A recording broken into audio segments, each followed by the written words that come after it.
Okay guys, so this is the story about how my Ultraprint decided to blow up in the studio. This is gonna be kind of a one-take wonder, if you will. This is not really intended to be it's not a scripted video at all. I don't really know how I'm gonna convey this message to you guys. I just wanna get the story out there. This way you can make an informed decision yourself and kind of come together maybe even as a community to figure out, get to the bottom of this. This video is not intended for me to bash Ultraprint. My review video, if you haven't seen it, is right here. I actually really do like this printer. I honestly do like this printer. I think I have a prototype and I think the prototype wasn't well designed in terms of its power delivery, which is why my machine exploded, and that should have been resolved. I have some of that coming up to talk to you about. I am happy with this machine. I think if you backed it or you purchased it, it would be great. But I do feel like if I don't provide this story, I'm hiding something from you guys, and I don't want you guys to feel like that is the case. So first, I'm gonna kind of just explain to you the story of what happened, and then I have a whole bunch of emails here. I've redacted things that I feel like aren't appropriate for the story and aren't appropriate for me to be showing the public, but all of the raw, unfiltered information about the actual issue I will be presenting to you. So pretty much what happened was when I got this machine, I was aware that it was a prototype machine. I didn't realize that it was going to be as prototype as it was. Typically, a lot of companies will send prototype machines out, and in fact, I've got multiple of them in the studio right now, but I've never had an issue like this happen, and I think this is because Ultraprint is actually using the Kickstarter platform really for what it's intended for. It's intended for you to, get your money and actually do development work and actually, build and grow your product versus just as a, as a pre-sales kind of thing. And clearly this is that. Clearly they are still changing and developing things. But anyway, getting off topic already. But what happened was I was printing with this machine. It was maybe the first or the second time, I think, or maybe it was the third time, I can't quite remember, that I was printing. I was just trying a little 32 millimeter miniature, and sitting over at my desk, the printer just started beeping. It was making these really weird noises. And so I stood up to go look at it, and the screen read print error, nothing else, just print error, that's it. And I was really confused. I clicked the cancel button, and then, and as I go through these emails, I might realize I said something a little backwards just now, but I clicked the cancel button and I stopped the print. I realized there was about this much of the print on the build plate. I scraped it off and I restarted the print. And when I restarted the print, I went back to my desk, and 5 or 6 minutes later, I realized I didn't hear the printer doing anything. So I got back up and I walked all the way back over to the printer, and sure enough, the build plate's jammed at the bottom. I always get mixed up. Do they call 0 the very top or the very bottom these days? It's all different. But the build plate was jammed all the way here at the bottom, and it was in the vat full of resin, and the printer was turned on, and the printer had homed itself, and it was all the way at the bottom. So because the printer had homed itself, the motors were locked, and I couldn't pull the build plate up myself. It was just stuck in the vat, like with nothing there. And so I couldn't pull the build plate off. I couldn't even unscrew, or the build plate's not even there, but I couldn't even unscrew it to pull the build plate off. Somehow, I don't, it's all fuzzy now because this was like 3 or 4 weeks ago maybe, but I couldn't get the build plate off. So what I had to do, and the reason that it got into that state is unimportant to the story, to be completely honest with you. So even if that is a little backwards, the way that story played out, it's irrelevant. Point is, in my head, the only way that I could resolve this issue was to power the printer off so I could manually pull the build plate up to get it out of the vat. So when I did that, I powered it off, and I heard some kind of and at the time, it didn't really click in my head, but I heard a popping noise, and I was like, I thought that was weird. Like that was weird, but I didn't think too much of it. Well, anyway, I do the rest of what I was gonna do. I pull the build plate up, I get it off, I resituate everything. This is just a very weird situation, everything going on. Put the build plate back on, flip the power switch again, and this is a power switch that is like any other power switch. It has an off position and an on position, and it's like a light switch. You flick it and it stays in that position, and when you flick it the other direction, it stays in that position as well. Well, in this particular case, I flipped it to the on position and it would immediately flip back to the off position. It was just like a toggle. It was weird. It wasn't actually staying in the on position, but also the printer wasn't turning on when it was doing that. So clearly something electronically was fried. And then I thought back to that popping sound. I was like, oh crap, actually I think that popping sound might have been some kind of an explosion in the insides of the printer. I don't know. I really didn't know. Anyway, so I went through a whole email spree with the company, and I was provided some instructions to open up the back casing of the printer, and I immediately started smelling smoke. And this is days later. This is like 3 or 4 or 5 days later, because they sent me the instructions very rapidly, but I just didn't have time to open it up because I'm doing so many other things. But it still smelled like smoke, so I immediately knew that something on the inside fried electronically. And so it turns out the switch,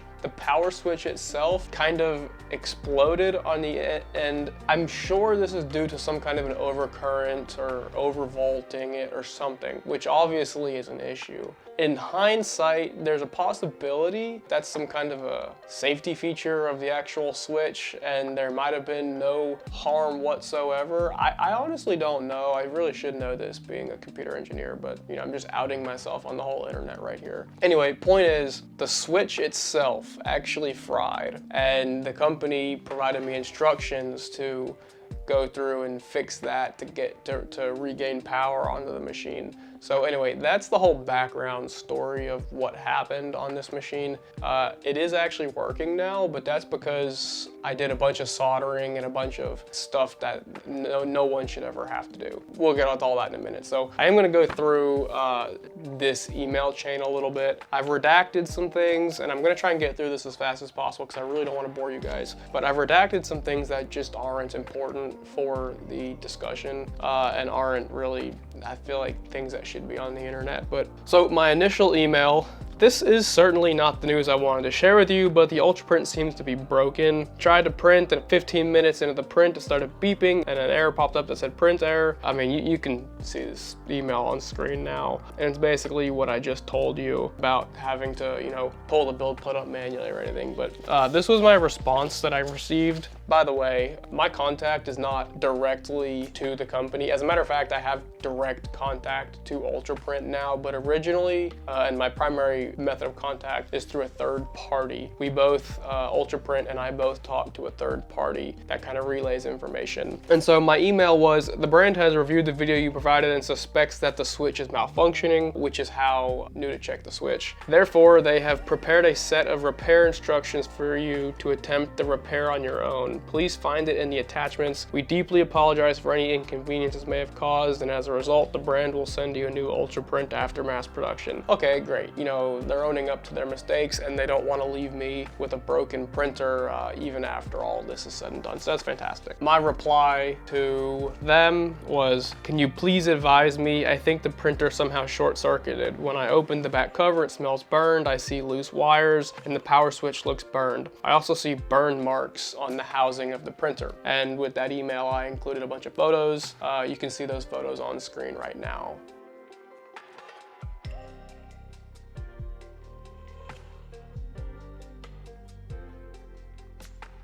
So, of course, this email that I just read to you guys was after I'd already removed the back cover, but you can see the photos of what I saw when I removed the back cover. So the reply that I got to that was, you know, asking to be advised, was they took the photos that I sent them and then just applied some arrows and some lines to them and basically said, cut the red wire and the black wire, reconnect the red wire to the red terminal on the right side and the black wire to the black terminal.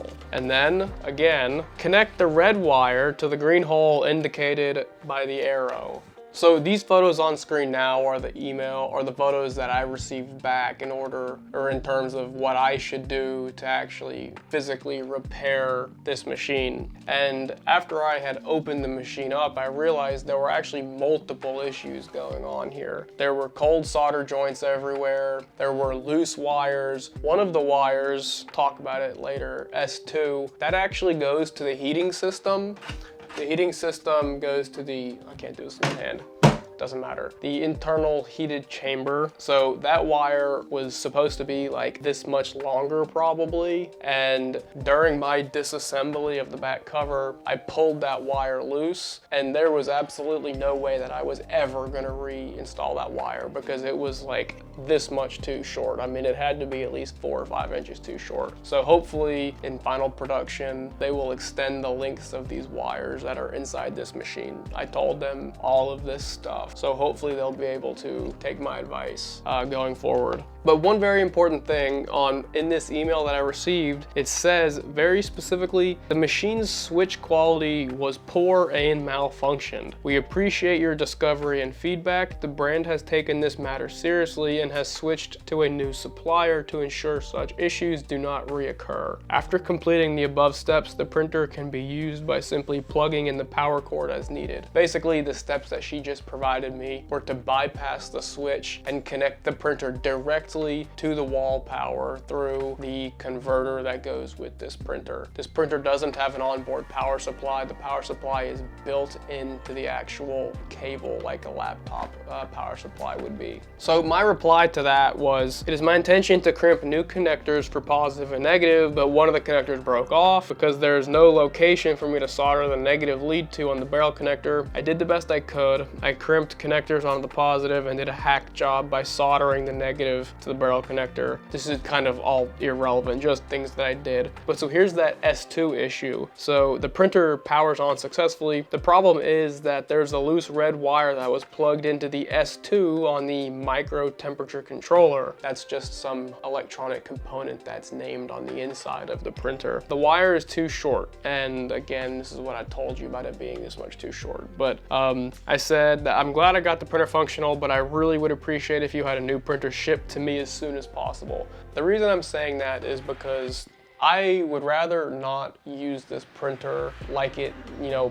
some overcurrent was flowing into the printer or whatever, and I blew the power switch, or, you know, maybe the power switch has dual purpose as a fuse for the printer. I don't want to cause any further harm, and I don't want to do anything else that would just essentially not be bypassing that safety, because I really don't want to have an actual fire. So I was like, I need a new printer. So the reply to that email that I got is, the S2 is the heating system control wire. If it cannot be connected, there's no need to demonstrate the heating function. We have also considered sending a new one, but the delivery is 12 to 15 days and it's not going to meet the deadline for the video. Can you please shoot with this printer for right now? And my reply to that email was a little bit lengthy. I said, the very first print I attempted after the repair did not end well, as it once again culminated in a print error, for which I've included a ChitoBox file and a link in the video video link in this email for your reference. When that happened, after I had repaired this printer and had another print error, I was just done. There's too many things wrong with this machine itself. I just want another printer. This way I can actually give a good, valid review for you guys. So I also said, while I'm eager to complete the Ultraprint content, its unreliability has made it challenging to do so. My time invested in testing and troubleshooting has really become quite significant, and there's been no forward movement. And then I say, while I understand your hesitation to dispatch a new Ultraprint due to its time constraints, it's becoming increasingly difficult for me to envision producing favorable content on this machine. I'm here to produce favorable content, right? Like, if it's a bad printer, I'm gonna tell you it's a bad printer, but that's not why I'm here. I'm here to tell you that it's a good printer, so if I can't even figure out if it's a good printer or a bad printer, right? Like, it exploded and I literally couldn't even get one single print. So like, I needed a new printer. I was getting frustrated at that point. And I go on to say, I've committed a considerable amount of time to rectify various malfunctions, most of which included physical repairs that are well beyond what should be expected for a product of this nature. My responsibility to my audience and the broader community, especially considering the anticipation surrounding this upcoming Kickstarter, compels me to be transparent about my experiences, regardless if I cannot get a single print. At this point, what was going through my head was, wow, I'm gonna have to go on YouTube and tell them that I couldn't even get a single print, not one print, and this thing exploded. I felt really bad. I did not want to have to do that. Like, I honestly didn't want to have to do that, but because it exploded in my freaking room, I was going to be compelled to do that. I didn't want anyone to spend money if that was the case. But as it stands, the Ultraprint is a safety hazard that I cannot in good conscience recommend, as evidenced by that explosion that happened. Fortunately, I was prepared to manage the situation properly and nothing bad happened in the studio. Given the gravity of these issues, I wish to convey the necessity of a swift resolution. Essentially, I'm basically just telling them, look, this is a big problem and we need a new printer shipped to me. This way I can test a new printer. This way, if I can't test a new printer, the likelihood of me giving a good, solid, positive review is pretty low. I said my intention is not to issue a threat, but I just want a quick solution because, you know, I'm on a timeline, the Kickstarter's on a timeline, everyone's on a timeline here. And then you can see the rest of the email if you want to read it. So then the reply that I received to that email said, first of all, we'd like to extend our sincerest apologies for any inconvenience we've experienced. The one thing that I really do want to write home about Ultraprint is that they've been very, very genuine throughout this whole debacle. Like, they've been very genuine. They've owned their mistakes. They never once specifically blamed me for doing something wrong or for malpractice with the machine. They never blamed me for anything, and they've just been very, very professional about everything. So this company and my communication experience with them is very positive so far. Regarding the print error issue you encountered, we identified that it could be due to Wi-Fi transmission issues. That's where I discovered that the print errors that I experienced, that I talked about in my review video, were due to the Wi-Fi issues. And we recommend using a USB drive for printing to eliminate the possibility of Wi-Fi related problems. Well, to be honest with you, let's just be honest, that's a hack solution. If there's Wi-Fi here, it should function, but that's besides the point. In response to your concerns about safety of the product, we are taking the matter very seriously. We have decided to send you a new prototype to the Ultraprint 3D printer as a replacement. Additionally, the brand itself will follow up with a separate email to provide a detailed explanation of the safety issues you've raised and the steps they are taking to address them, ensuring the safety and reliability of these units shipped to backers and customers. So the brand did send me a separate email, and at the end of this video, I will display that email. I don't have it on hand right now, but I will display that email on screen. This way you can read that and you can see what Ultraprint has done in order to fix this issue. Ultimately, they're replacing the switch, but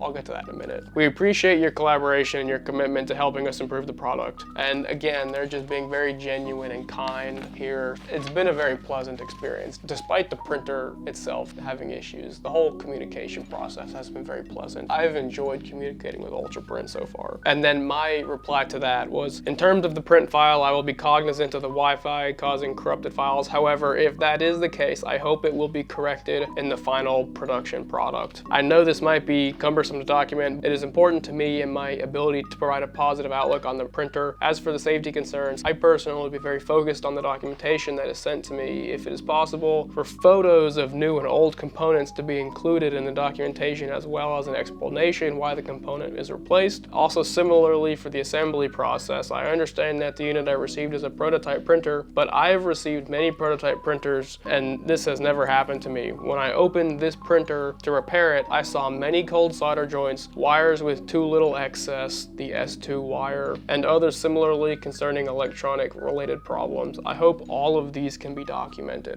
I understand that this is a prototype machine and it was probably a very hand soldered, hand put together board. The assembly line is not lush right now, I understand that. But the inside of this machine didn't look like it was very well put together. And then lastly, when you have a tracking number for the new printer, can you please provide it to me? And the reply to that was The new prototype will be ready to ship sometime next week. And then I received another email after that that says, unfortunately, the new prototype is expected to be ready by the end of December. It won't be feasible to send it to you during this crowdfunding project. Therefore, let's proceed with the video focusing on this prototype, and then we don't need to mention the heating function. And that's all the email that we have to share with you right now. Pretty much, this printer does function. I really honestly don't like using it, and probably if Ultraprint, they will send me another printer in December when the Kickstarter is over, I will honestly probably throw this away, or I might try and repair it and put a new switch in it, but it probably isn't really safe to be using, to be completely honest with you. So I really didn't enjoy using this printer. However, my review was able to be done. I could review all the features and all the functionality of it. Of course, you know, keeping a close watch to make sure nothing further was gonna happen with it. Anyway, overall, the printer really is a great printer, and hopefully I'll have on screen right now some of the emails that I received from the actual company themselves. Of course, if I need to redact any private information, I will. But on screen right now, I'll have the emails from the company themselves about what they've done in order to fix this problem. Essentially, what they're doing is the power switch that was in this printer, they're just replacing it with a different power switch, which is apparently a more high quality power switch. It seems like that's all that they're doing, and I think that's probably all they need to do.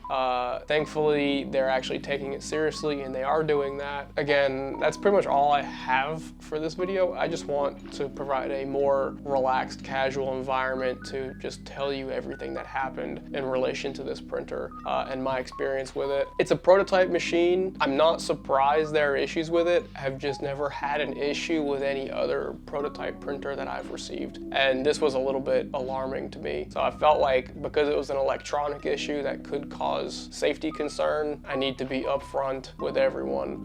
I'm comfortable with the resolution that Ultraprint has provided. They seem to be fixing the issue, and they genuinely seem to be happy. Had this happen to me and not some actual customer, I'm glad it happened to me and not one of you guys. But yeah, anyway, I really just wanted to let you guys know all of this, and let's open this up in the comments below. Does this concern you guys? Are you guys happy with the resolution from Ultraprint? I'm certainly happy with the resolution from Ultraprint. I think they've taken this matter seriously, and I think it has been resolved adequately, or it will be resolved adequately. I think any one of you guys that backs this is gonna get a solid product. And if you haven't watched my review video, I am very pleased with this printer. I really do like it. So yeah, I think it's a solid choice. If you haven't watched the review video, go watch that. You probably should have watched that before this, but yeah, let's open the comments below. I'll be there, I'll be replying, and hopefully next video is a happier one. I'll see you later. Bye.